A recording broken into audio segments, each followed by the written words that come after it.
Hello नमस्कार दोस्तों, मैं किशन मुरारी सिंह एनजीओ पार्टनर से आप लोगों का स्वागत करता हूं अपने यूट्यूब चैनल पे। आज हम बात करने वाले हैं एनजीओ के लिए वेबसाइट का क्या महत्व है। देखिए, एनजीओ के लिए वेबसाइट की बहुत ही महत्व है और ये कोई लीगली कंपलसरी नहीं है, लेकिन ज़रूरी सब एनजीओ को है। और कुछ सेक्शन में क्या होता है कि वेबसाइट ज़रूरी भी होता है। जैसे अगर FCRA अगर किसी एनजीओ के पास है तो उसमें अगर एक लिमिटेड अमाउंट से ऊपर अगर आपके पास FCRA आता है तो आपको उसकी डिटेलिंग जो है वेबसाइट पे डालनी होती है। तो यहाँ पे लीगली वो ज़रूरत है। लेकिन जो अभी स्टार्टअप है या जो जिनका ज़्यादा अभी पॉपुलर नहीं हुआ है, तो जो एनजीओ है उनके लिए जो है वेबसाइट ऑप्शनल है, लेकिन आपको रखना चाहिए वेबसाइट।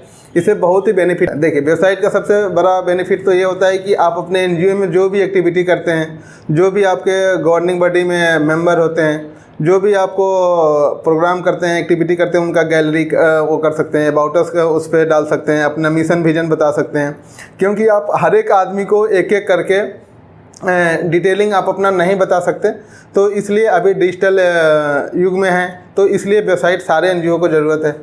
सबसे पहले कि अगर आपको डोनेशन लेना है तो डोनेशन बहुत सारे जो लोग होते हैं वो मोस्टली जो है क्रेडिट कार्ड से डोनेशन देना चाहते हैं, क्योंकि उसे आपको भी बेनिफिट है, उनको भी बेनिफिट है। उनको 50 डे का लायबिलिटी वो मिल जाता है कंसेशन, कि जिससे कि वो 50 दिन बाद उनको पे करना होता है वो अमाउंट, और वो पहले ही डोनेट कर देते हैं। और उसमें ये बेनिफिट होता है आपको कि वो जो अगर डेबिट कार्ड से अगर आपको डोनेट करेगा कोई डोनर, तो आपको हो सकता है 500, 1000, 2000, 4000 करे। लेकिन अगर क्रेडिट कार्ड से अगर वही डोनर डोनेट करता है तो आपको 10,000, 20,000, 5,000 भी कर सकता है। यानी कि डेबिट कार्ड की अपेक्षा में ये देखा गया है कि डेबिट कार्ड की अपेक्षा में क्रेडिट कार्ड से डोनेशन ज़्यादा लोग करते हैं।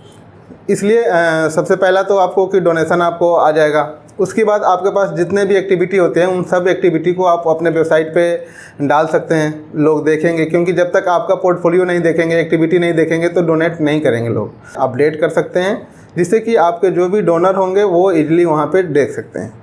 ये तो रही डोनर की बात। इसके अलावा अगर आप कहीं भी CSR या गवर्नमेंट फंड के लिए अप्लाई करते हैं तो उसमें आपको वेबसाइट की भी और सोशल मीडिया की भी डिटेलिंग मांगता है कि आपका वेबसाइट है तो वेबसाइट दीजिए। वो आपको एक्स्ट्रा बेनिफिट मिल जाता है उसका। वो हालांकि वहाँ पे कंपलसरी नहीं होता, ऑप्शनल ही होता है, लेकिन अगर आप देते हैं तो वो आपका एनजीओ का और निखार करता है कि आपके एनजीओ का वेबसाइट अप टू डेट है, वेबसाइट है और उस वेबसाइट पे सारी चीज़ें अपडेट है। तो इसलिए एनजीओ को वेबसाइट बनवानी चाहिए और इसका कोई ज़्यादा कॉस्ट भी नहीं आता। आप इजीली हमसे भी बनवा सकते हैं। हम भी वेबसाइट सॉफ्टवेयर वगैरह बनाते हैं, एनजीओ रजिस्ट्रेशन सब चीज़ें करते हैं। एनजीओ से रिलेटेड कोई भी आपको अगर सर्विस चाहिए तो वो सारा चीज़ें हम आपको देते हैं, चाहे वो वेबसाइट हो, डिजिटल मार्केटिंग हो, सॉफ्टवेयर हो, एनजीओ मैनेजमेंट सॉफ्टवेयर, या आपका एनजीओ रजिस्ट्रेशन हुआ, 12ATG रजिस्ट्रेशन हुआ, MSME, अनुदान, इन सब चीज़ों पे मैं बात करता ही रहता हूँ। पहले भी आपको बताया है। अब हम समझते हैं कि वेबसाइट कैसे कैसे चीज़ें होती है। तो देखिए, वेबसाइट के लिए आपको डोमेन होता है।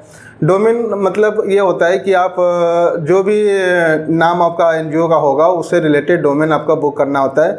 डोमेन इन द सेंस कि जैसे आपने गूंज या मिलाप या आपको ये सेब स्माइल फाउंडेशन का नाम सुना होगा, इन सब का अपना एक डोमेन होता है, जैसे smilefoundation.org।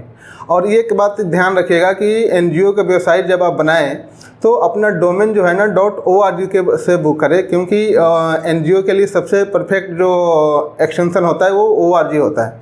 जैसे सपोज कि अगर आपके एनजीओ का नाम XYZ फाउंडेशन है तो xyzfoundation.org डोमेन बुक कराइए।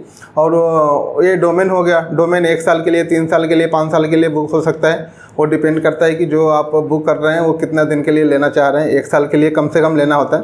उसके बाद आपको होस्टिंग लेना होगा। होस्टिंग लेंगे जहाँ पे आपकी फ़ाइल रखी जाएगी, ये सारी चीज़ें वहाँ पे स्टोर हो जाएगा। फिर आपका प्रोफेशनल ईमेल आईडी वहाँ से बन जाएगा होस्टिंग से। जैसे कि आपका XYZ फाउंडेशन है तो .org है तो आपका जो ईमेल होगा info@xyzfoundation.org। इस तरह से आप अपने प्रोफेशनल ईमेल से अगर किसी डोनर को या किसी कंपनी को मेल करेंगे तो वो समझेंगे कि आप ऑथराइज पर्सन हैं। अदरवाइज जीमेल या याहू या हॉटमेल से अगर आप मेल करते हैं तो वो ऑथेंटिकेट नहीं होता, क्योंकि उस पर कोई भी आदमी ईमेल बना सकता है। लेकिन जो आपका डोमेन है और उसका जो प्रोफेशनल ईमेल है वो सिर्फ़ और सिर्फ आप ही के पास एक्सेस होता है, उसका कोई दूसरा उसके पास एक्सेस नहीं होता।